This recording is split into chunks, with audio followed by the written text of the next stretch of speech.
Peacemakers of Christo.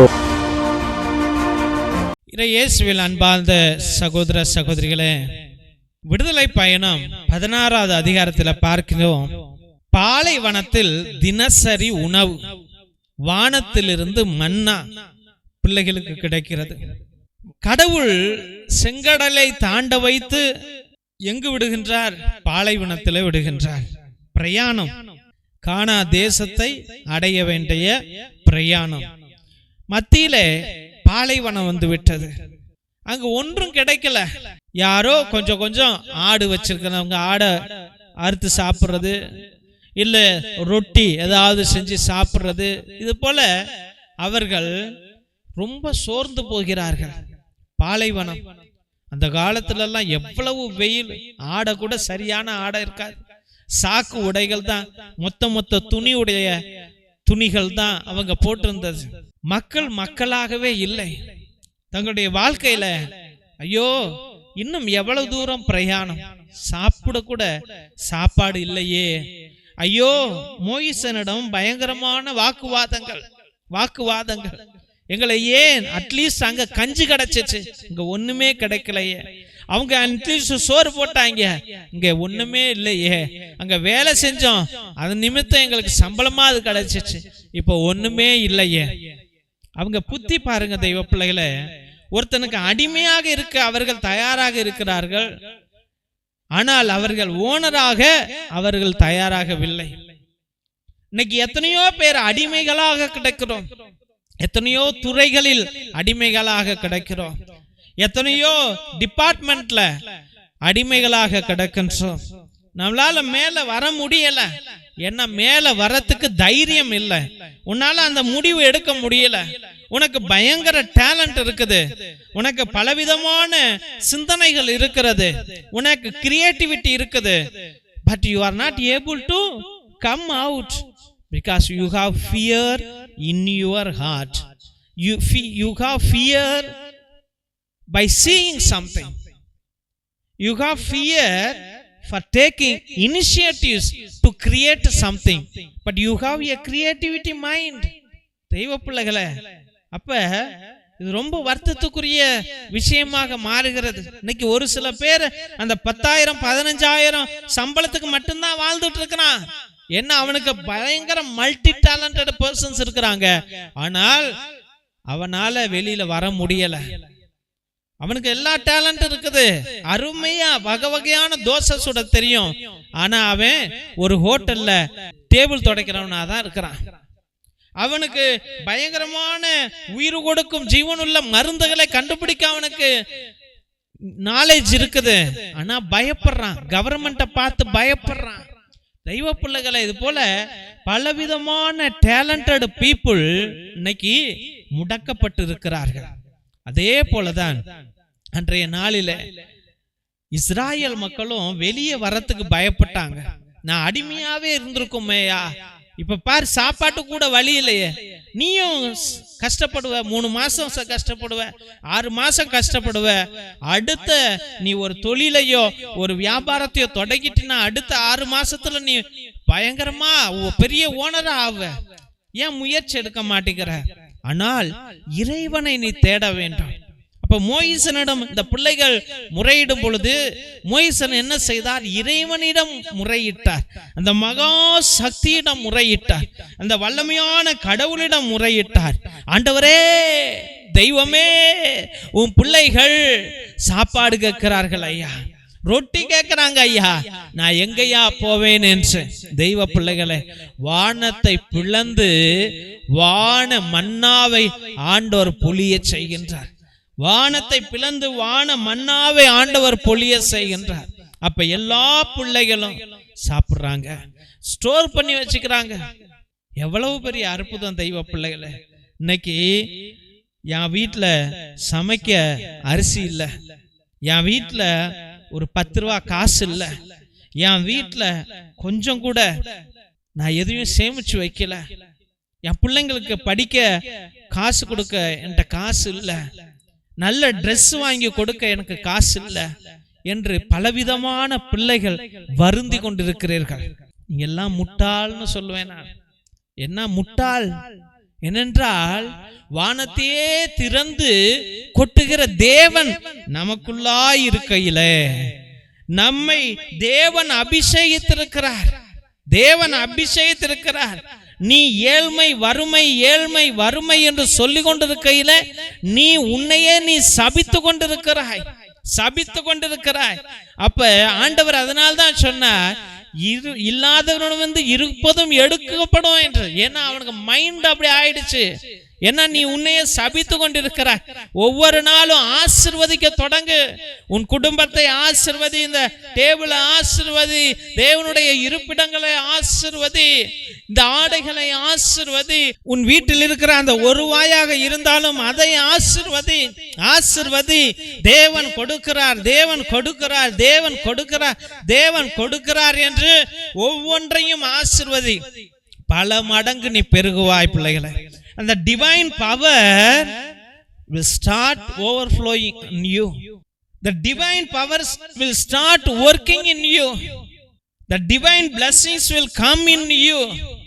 எல்லா தோல்வி காலங்களையும் அகற்றி போட்டு அந்த கர்மத்தை உடைச்சு போட்டுட்டு நீ என்ன பண்ற?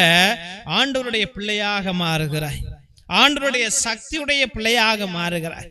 அப்ப தேவனுடைய இருப்பிடமாக நீ மாறும் பொழுது அந்த உலகத்துல அந்த பிரபஞ்சத்துல இருக்கிற எல்லா சக்திகளும் உன்னை தேடி ஓடோடி வரும். அதுதான் அங்க நடந்தது. தேவனை பற்றி கொண்டார். அப்ப உலகத்துல எங்கிருந்து வந்ததோ அந்த மன்னா எல்லாம் சேர்ந்து அந்த பிள்ளைகளுக்கு கிடைத்த தெய்வ பிள்ளைகளை. ஆண்டவரை ஆதாரப்பட வேண்டும். உன்கிட்ட ஒண்ணுமே இல்லை என்று நீயே உன்னையே சபித்து கொள்ளாதே. கண்களை மூடி செபிப்போம். என் நேச பிதாவே, கர்த்தவாகிய கர்த்தாவே, உம்மை துதிக்கிறோம், மகிமைப்படுத்துகிறோம், வாழ்த்துகிறோம், வணங்குகிறோம் சுவாமி. தெய்வ பிதாவே, இந்த வேளையில நீர் மன்னாவை வானத்திலிருந்து பொழிய செய்தீரே சுவாமி.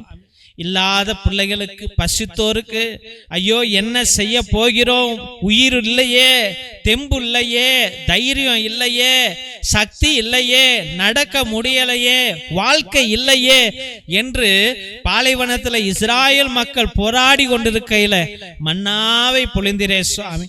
அதே போல இன்னைக்கு ஐயோ என்னால முடியலையே, வாழ முடியலையே, என் பிள்ளைங்களால முடியலையே, குடும்பத்தால முடியலையே, தொழிலால முடியலையே, வளர்ச்சியே இல்லையே, கடனே என்று தெய்வமே அழுது கொண்டிருக்கிற உன் பிள்ளைகளை கண்ணோக்கம் ஐயா. அந்த பரலோக வானத்தை திறந்து ஆண்டவரே இப்பொழுதே அந்த மன்னாவை இந்த பிள்ளைகள் மீது நீர் ஊற்றும்படியாக ஜெபிக்கிறோம் ஆண்டவரே. இயேசுவே அற்புதங்களை நீர் செய்யும்படியாக ஜெபிக்கிறோம் ஆண்டவரே. ஆண்டவரே மகா சக்தி ஆண்டவரே இந்த பிள்ளைங்க வீட்டுக்கு செல்லட்டும் ஆண்டவரே. அப்பா காலியான பாத்திரங்கள் எல்லாம் நிரப்பப்படட்டும் சுவாமி. ஆண்டவரே இந்த பிள்ளைகளுக்கு பரிபூர்ண ஆசீர்வாதத்தை நீங்க கொடுங்க ஆண்டவரே. அப்பா இனிமேல் இந்த பிள்ளைங்க இல்லைன்னு சொல்லக்கூடாது ஆண்டவரே. நிறைய இருக்குது, ஆண்டவர் கொடுக்கிறார் கொடுக்கிறார் வந்துருச்சு என்று அவர்களையே ஆசீர்வதிக்கிற ஏஞ்சலாக மாற்றுங்க சுவாமி. ஏசப்பா இந்த பிள்ளைகளை வாழ வைப்பீர், வழி நடத்துவீர் என்று முழுமனதோடு ஜெபித்து அருமையான பிள்ளைகளை நம்முடைய பரிசுத்தமான கல்வாரி பாதத்திலே சமர்ப்பித்து ஜெபிக்கிறோம் எங்கள் ஜீவனுள்ள நல்ல பிதாவே, ஆமென். திருசிலுவை ஆசீர்வாதத்தை பெற்றுக்கொள்வோம். தந்தை ஆசீர்வாதத்தின் திருசிலுவை. திருசிலுவை உனக்கும் உன் குடும்பத்திற்கும் வெளிச்சமாய் இருக்கிறது. நரக சர்ப்பம் உனக்கு அதிபதியாக வேண்டாம். சாத்தானே அப்பாலே போ. அபத்தங்களை இப்பிள்ளைகளுக்கு போதிக்காதே. நீ கொடுப்பது தீது, நீயே அந்த நஞ்சை உட்கொள்.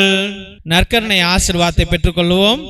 எல்லாம் வல்ல இறைவன் தந்தை, மகன், தூய ஆவியார் உங்களையும் உங்கள் குடும்பத்தையும் ஆசீர்வதித்து வழி நடத்தி காத்தருள்வாராக. ஆமென், ஆமென், ஆமென். இயேசுவில் அன்பார்ந்த சகோதர சகோதரிகளே, முதல் முறையாக நாங்கள் அனைவருக்கும் எங்களுடைய மனமார்ந்த நன்றிகளை தெரிவித்துக் கொள்கிறோம். எத்தனையோ பிள்ளைங்க உங்க கஷ்டத்தின் மத்தியிலும் கவலையின் மத்தியிலும் எங்கள் ஏழை எளிய பிள்ளைகளுக்கு, அனாதை பிள்ளைகளுக்கு உங்களுடைய பத்தாத துணி, பயன்படுத்தாத துணி, பழைய துணிகளை கூட நீங்கள் அனுப்பி வைக்கிறீர்கள். இன்னும் ஏராளமானோர் நோட்டு, பேனா, புஸ்தகம், சோலார் லைட் என்று அனுப்பி வைக்கிறீர்கள்.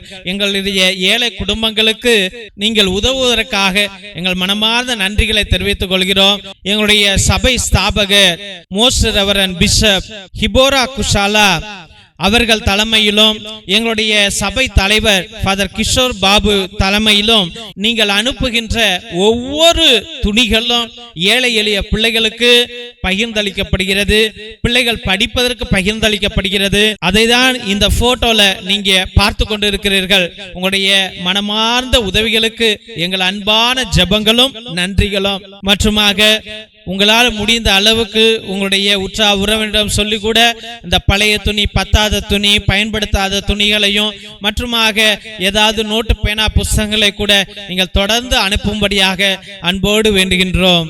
மற்றுமாக ஒவ்வொரு நாளும் மதியம் 3 மணியிலிருந்து 5 மணி வரைக்கும் நீங்கள் அனுப்புகிற கருத்துக்களை ஆண்டவருடைய பாதத்தில் சமர்ப்பித்து, தெய்வ பிள்ளைகளை ஒரே குருவானவர் இறை இரக்கத்தின் ஜெபமாலை, இறை இரக்கத்தின் நவநாள், ஆராதனை, உன்னத திருப்பலி அர்ப்பணித்து ஜெபித்துக் கொண்டிருக்கிறோம். தெய்வ பிள்ளைகளை உங்களுடைய கருத்துக்கள் நிறைவேற அன்றாட ஆண்டவரோடு மன்றாடி கொண்டிருக்கிறோம். உங்க கருத்துக்களை அனுப்புங்கள். ஒருவேளை உங்கள் விண்ணப்பங்கள் நீண்ட நாட்கள் நிறைவேறாமல் இருந்தால் நேர்த்தி திருப்பலி அர்ப்பணியுங்கள்.